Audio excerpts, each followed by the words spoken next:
Okay, I just showed you the garage, and now I am here outside at 547 Lower East Road.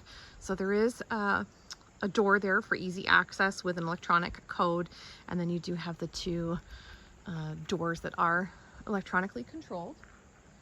So let's show you around the front of the house first. This is that alcove where I started by the front door. So you do have a covered little patio space, easy for grilling, coming in and out from the rain. There's vinyl siding on this home. There's an architectural shingle roof, pretty black shutters. There's a gutter system for rain control. And there is the drilled well over here on the far, I guess I would say western side of the property. You can see the wellhead right there. And this was an insulated concrete form house. So you can see all of the insulation on the exterior. This is styrofoam insulation. So it's not really meant to stay exposed forever.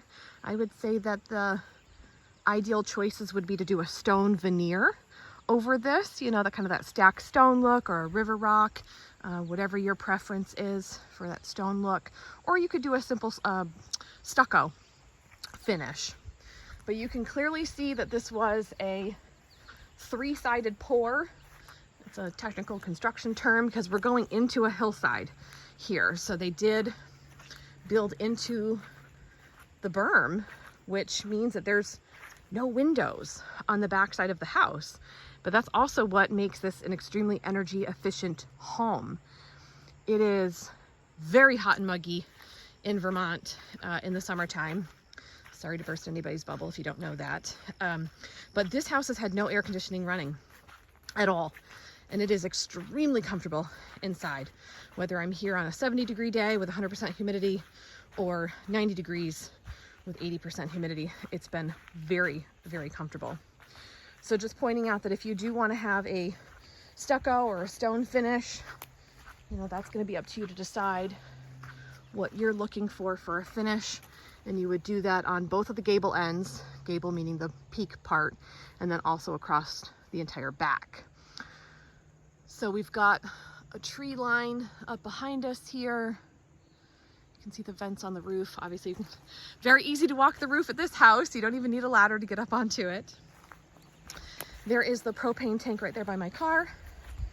So that's buried propane tank. Osterman Propane is the provider here.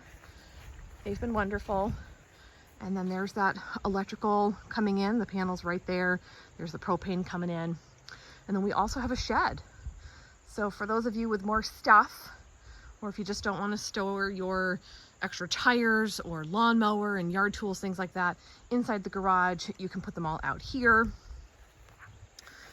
And then let me show you a little bit about the front of the land and the driveway. So we do have a crushed stone driveway. It is a little bit harder to plow, I'll be honest. If you were to pave it, that would be an expense, but it would be probably a good idea long term to do that if you're into lower maintenance, because this is what happens during some of the heavy rains that we've had. There's a little drain here built in, so the stormwater is supposed to go down, but you can see that it's created a rut in the driveway here.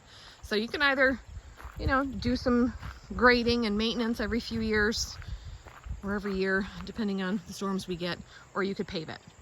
But this road is all part of the property that goes out to Lower East Road down there. It is a quiet, dirt, country road. I don't think a single car has gone by in the half hour I've been here. So you do have a couple of neighbors. You're not out in the middle of nowhere. You can see a few other roofs over there. And this is the front yard. So I hope that you're able to pick up on the slope here. So the house is totally flat. And there's a small flat area right in front. And then we do have a lovely hill in the front, and then it levels out again at the bottom. So if you're looking for a, I don't know, place to throw the ball around, you want to play catch or kick a soccer ball or do some horseshoes, you're probably going to do it down here. Not going to build anything down here because of course septic, leach field and all that is down on this lower field. But this could be your sledding hill. So if you have a young at heart person who likes to play around outside, this could be a great property, giving you the best of both the hill and the flat.